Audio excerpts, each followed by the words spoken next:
복된 소식 아름다운 소리 AM 1590kHz 시카고 기독교 방송입니다.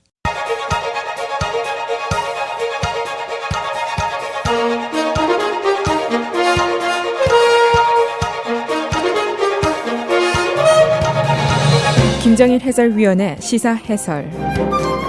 세상을 넓게 봅니다. 삶의 지평이 넓어집니다.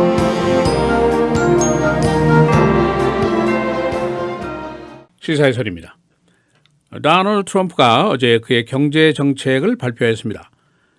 대선 후보로서 그의 경제 정책 전반에 걸친 설명을 한다는 것 매우 중요한 사항입니다. 동시에 어제 그의 의도가 또 하나가 있었습니다. 이번 대선전에서 화제 바꾸기, 바로 이것이 또 하나의 의도였습니다. 지난 몇 주 동안 그에게는 최악의 시간이었습니다. 공화당 내분이 표출됐고 여론조사 지지율이 계속해서 10% 내외나 떨어졌고 또 미스터 칸과의 설전 피해가 컸습니다. 그래서 트럼프가 재빨리 화제를 바꿔서 난국 돌파를 한다, 그런 시도였다는 풀이가 있습니다. 그러나 어제 경제정책 발표와 동시에 또 다른 난제가 하나 닥쳐왔습니다. 50여 명이나 된 기라성 같은 안보 전문가들, 이 사람들이 모두 공화당 소속이고 공화당 정권에서 장관 등 고위직을 지낸 사람들입니다. 이 사람들이 도널드 트럼프는 대통령으로서 적합한 인물이 아니다, 이런 공개적인 성토를 했습니다. 그래서 또 하나의 악재가 생겼습니다. 그래서 오늘은 우선 그의 경제 정책의 근간이 무엇인가, 또 여기에 대한 반응은 어떤 것인가를 살펴보겠습니다.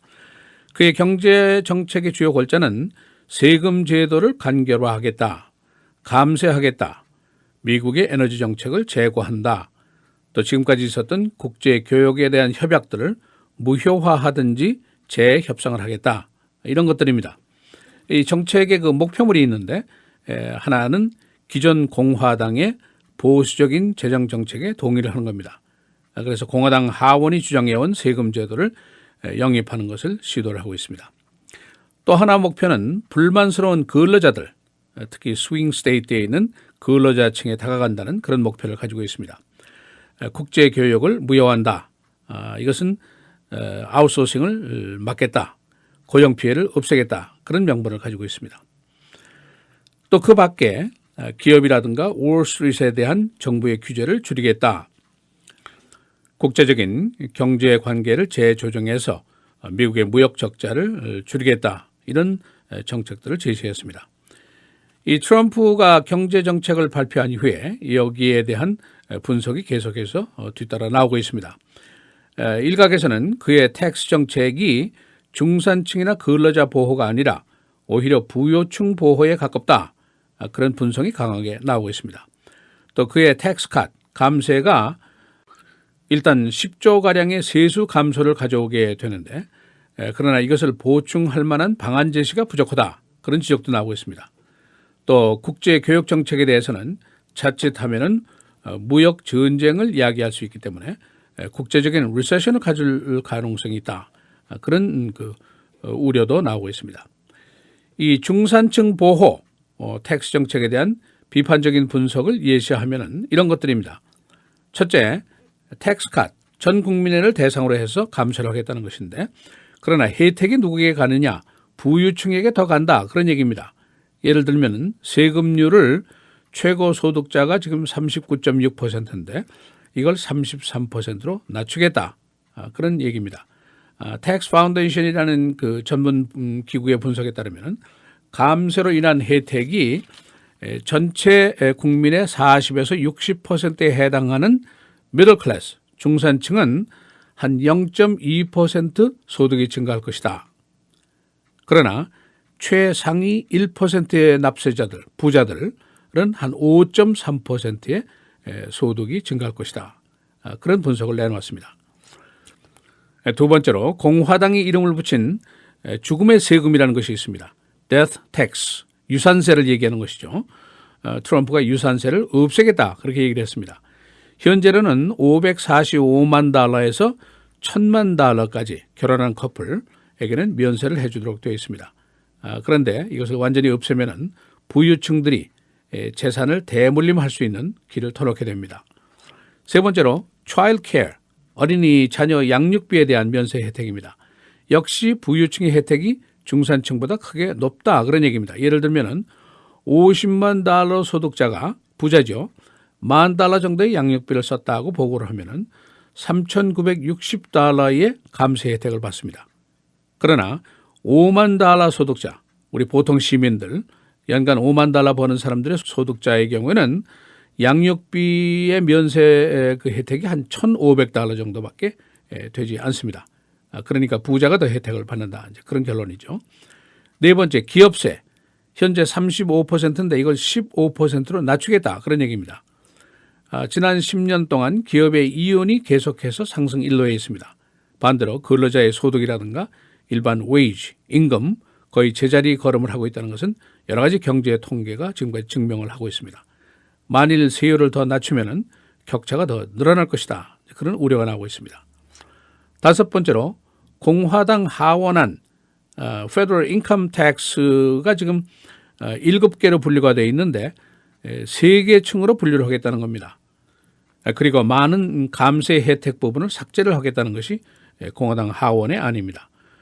트럼프는 원래 0%, 10%, 20, 25% 이렇게 4개로 분류를 하겠다고 했습니다만은 공화당 하원에서 가지고 있는 안 12%, 25%, 33%로 조정하는 것, 공화당의 안을 그대로 따르겠다 하는 얘기입니다. 그러니까 부유층들의 세율이 오히려 낮아지는 그런 결과를 가져오게 됩니다. 그리고 에너지 정책입니다. 오바마 정권에서 파리 기후 협약에 동의를 했는데 이것을 무효화하겠다는 것이죠. 그리고 지금 유엔으로 보내는 기후 변화에 관련된 자금들을 다 금지하겠다. 이것은 이제 공화당 정책입니다. 공화당 측의 입장은 기후 변화 문제에 대해서 미국이 선두에서 주도하지 않겠다. 그런 입장을 가지고 있습니다. 이렇게 될 경우에 미국의 기업들이 피해를 보게 되고 그렇게 되면 결과적으로 미국의 경제가 피해를 보게 되고 미국 국민들, 소비자들도 피해를 보게 된다. 그런 우려 때문이죠. 그리고 남부주에 있는 그 석탄 산업주들 이 표밭을 겨냥하는 겁니다. 교역관계. 공화당은 전통적으로 자유무역을 신봉하는 정책을 가지고 있습니다만은 그러나 트럼프는 여기서 반발을 하고 있습니다. 지금까지 한 말이 있기 때문입니다. 그래서 TPP라든가 나프타라든가 이런 태평양 북미주 자유교역협약 이것 지금까지 한 것을 무시한다든가 또는 재협상을 하겠다 이렇게 천명을 했습니다. 이것이 바로 아웃소싱의 근원지고 미국 근로자들이 잡을 잃게 되는 것이고 미국의 무역 적자가 심화되는 원인이다. 그런 지론을 가지고 있습니다. 한편 클린턴은 어제 세인트 피터스버그 플로리다에서 유세를 벌이고 있었습니다. 트럼프의 경제 정책에 대한 이야기를 다 들은 이후에 그의 정책은 대기업 또 부자에게 텍스 감면 혜택을 더 주는 나쁜 정책이다 이렇게 비난을 했습니다.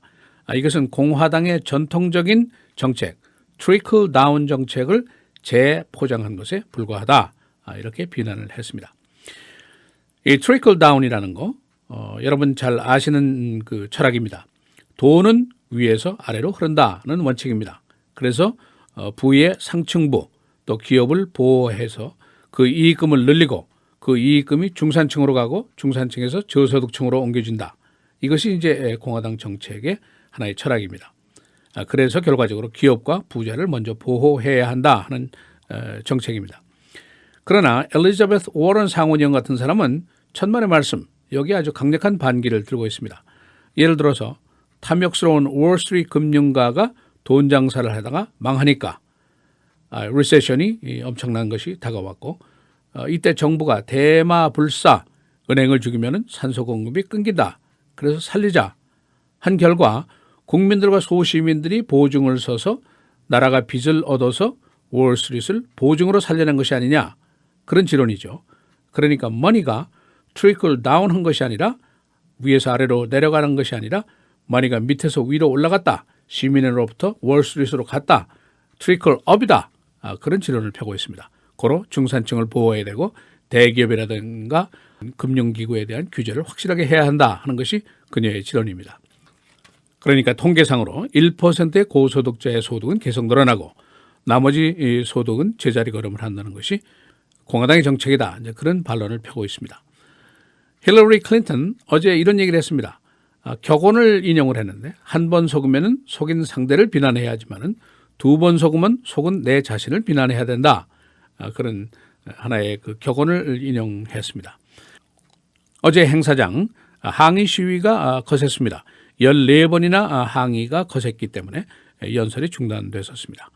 시사해설 김재일입니다.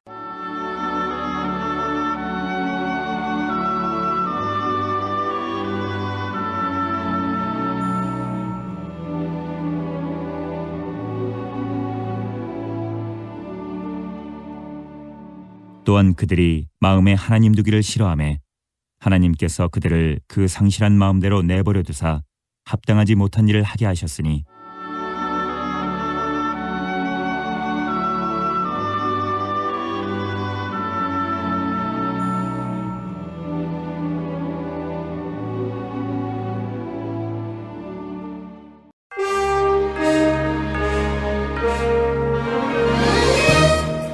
헤드라인 뉴스입니다.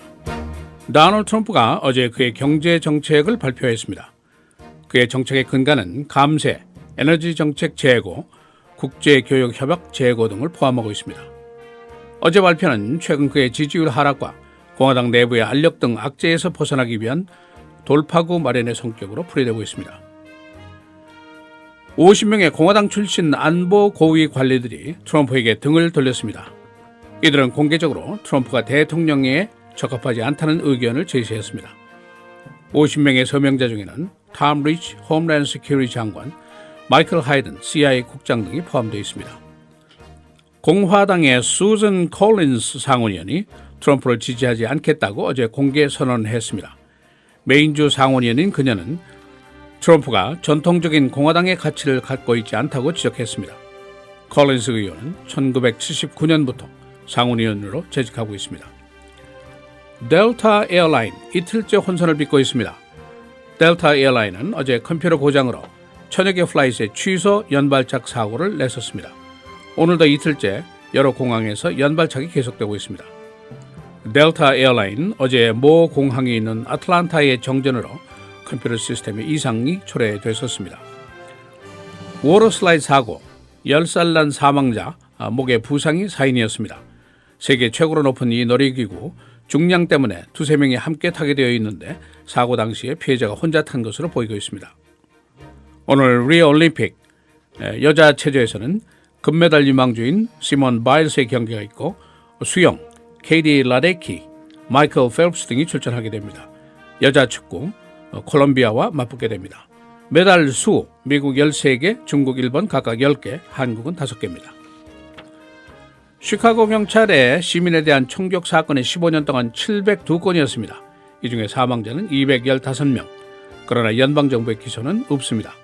연방검찰은 경찰의 총격이 의도적이고 적극적이 아닐 경우에는 처벌할 수 없기 때문에 기소가 어렵다고 밝혔습니다. 어제 시카고에서 총격 사건으로 7명이 숨지고 9명이 부상을 입었습니다. 부상자 중에는 10살 난 소년이 포함되어 있습니다. 그는 집 앞 사이드워크에 서 있다가 총을 맞았습니다. 최근에 어린이 희생자가 계속 늘어나고 있습니다. 시카고에 있는 3개 갱단이 경찰에 대한 공격을 노리고 있는 것으로 보입니다. 3개 갱단 두목들이 지난주에 만나서 경찰에 대한 공격을 상의했습니다. 이들 갱단들은 Black Disciples, Four Corners Hustler 등인 것으로 알려졌습니다. 무더위가 당분간 계속됩니다. 오늘 맑고 흐리고 최고 88도, 내일 맑고 91도, 목요일 맑고 흐리고 93도, 금요일 토요일 맑고 흐리고 한때 비, 금요일의 최고는 89도, 토요일은 80도입니다.